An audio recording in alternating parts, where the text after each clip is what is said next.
O Prêmio Nobel da Economia, né? Joseph Stiglitz, né? Sim. Ele teve com o Haddad lá, que o Haddad está no Japão, acho que é o G7 financeiro. E ele falou muito sobre isso. Ele falou que a taxa de juros do Brasil é a maior do mundo e que isso não vai levar o Brasil pro buraco. Não tem como sustentar uma taxa de juros desse tamanho. Inclusive, os fabricantes, as montadoras, elas se aliaram a esse discurso contra a alta taxa de juros, porque as montadoras estão lá praticamente parando a produção porque não vende. E as pessoas às vezes não percebem isso, que a taxa de juros está diretamente ligada na vida delas, né? E aí tem um problema, que você falou aí um pouco sobre a autonomia, a independência do Banco Central, que é uma falácia, porque o Banco Central ele é sempre aliado ao mercado. Então aí já não tem independência nenhuma. Só que nesse ponto, o presidente do Banco Central que está lá, ele é um bolsonarista, né?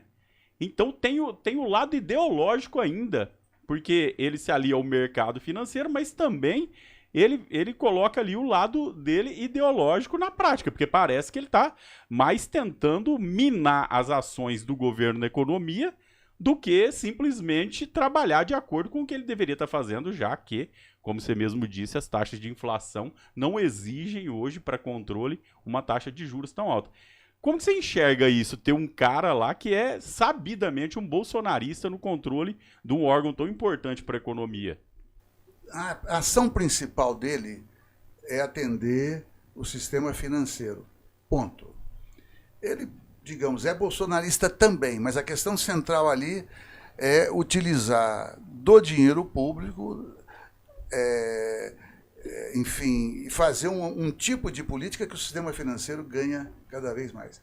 O endividamento brasileiro, interno e externo, fechou em 2022 com 5,9 trilhões de reais.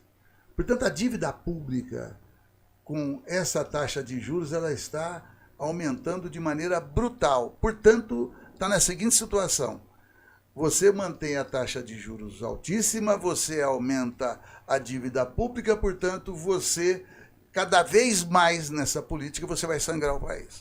É verdade que a nossa taxa de juros é a maior do planeta, é 13,75. O problema, só para a gente comparar, é que o segundo lugar é em torno de 5%, 6%, ou seja, não só é maior, como é mais do que o dobro do segundo colocado. É uma aberração. É uma aberração. E aí, por exemplo, além de sangrar o povo, sacrificar uma estatal, que a gente pode chamar que foi doação da Eletrobras, né? Sim. Uma das razões dizem que é para pagar dívida. E se você está usando uma privatização para pagar a dívida, você está jogando esse dinheiro fora, porque a taxa de juros nesse patamar, aí daqui a pouco a dívida só aumenta e vira um monstro que ninguém consegue alimentar. É verdade. Aqui eu estou olhando aqui, quer ver? A dívida pública do Brasil cresce 93 bilhões de outubro a novembro. Claro que foi ano passado. 2 meses. Aumentou a dívida pública em 2 meses o dobro, mais do que o dobro daquilo que eles venderam à Eletrobras. Ali é um patrimônio estimado em 400 bilhões e foi vendida por menos de 40 bilhões. Se isso não é roubo, imagine então quando tiver roubo nesse país. Sem contar aquela manobra ali que fizeram com os direitos de votação, que o governo ficou com 43% das ações, mas tem direito a um voto, se eu não me engano. Tem direito a 10%. A 10%, 30% das ações são esterilizadas, apenas 10% das ações o governo pode utilizar para votar. Isso o Lula levou para o Supremo Tribunal Federal. Você acha que com os incentivos que o Lula está planejando voltar a dar, por exemplo, incentivo na compra de carro zero, o carro teoricamente voltar a ser popular, porque hoje em dia um carro de 90 mil não é popular nem aqui, nem na China. Incentivo na linha branca, redução, incentivo, desconto no IPI dos eletroeletrônicos de linha branca. Você acha que com isso você consegue reaquecer a economia? E mesmo com essa taxa de 13,75, você acha que a gente tem uma perspectiva boa ainda para esse ano? Na verdade, o Lula, de certa maneira, ele repete o que já deu certo. É. Porque ele começou